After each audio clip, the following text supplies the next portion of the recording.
So you're looking forward to buying this, and I want to tell you that this is something I really truly wish I had purchased a long time ago. When you first purchased it, I purchased the combo pack, so I received the handheld vacuumer with a couple of these small bags, and it also came with some larger bags and some extra valve stickers in case they break.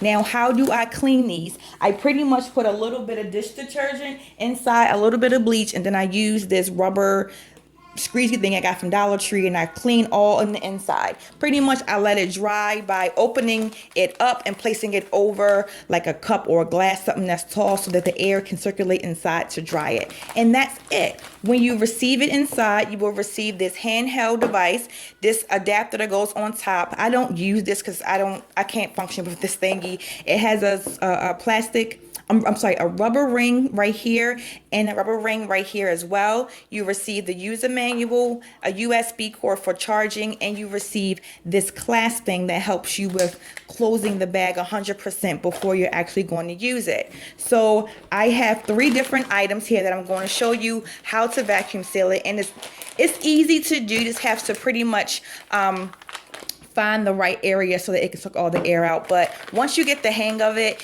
it's pretty self-explanatory and simple. This is some spinach. We used it for a meal, but you know, spinach goes bad really, really fast inside of the refrigerator. So I wanted to pretty much dry it out as much as possible by laying it out on a plate, letting all the juices get out of there. And then I just put it inside the bag, and you notice how I'm pushing everything on this side, because you do not want to have any food past this line right here, so that it can vacuum all of the air out. So because this is spinach, I want to put everything on that side, squeeze out as much air as possible, and then I'm going to seal the bag with my fingers a little bit. But then I'm going to come back and I'm going to take this part, pushing it all the way down and squeezing it. This is very simple to what you would do if you had vacuum sealing bags for clothes.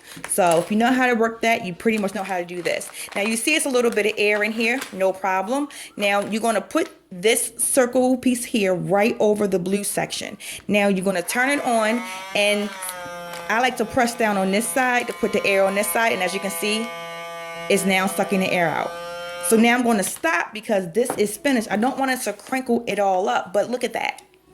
All the air is pretty much gone. So now I'm going to focus on these turkey burgers. So I want to be eating these throughout the week. I don't want to put it in a regular storage bag like I would do, because then you would get frostbite. And then I have an actual vacuum sealer, but I don't have time to keep on cutting it open and then resealing it, because then you have to get a whole new bag, and that's really wasteful. So these are perfect because you can open and close these however many times you want and just reseal them all over again with your hand.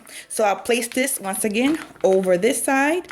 Push this on, pressing down on here, getting some air over there, and letting the air come out.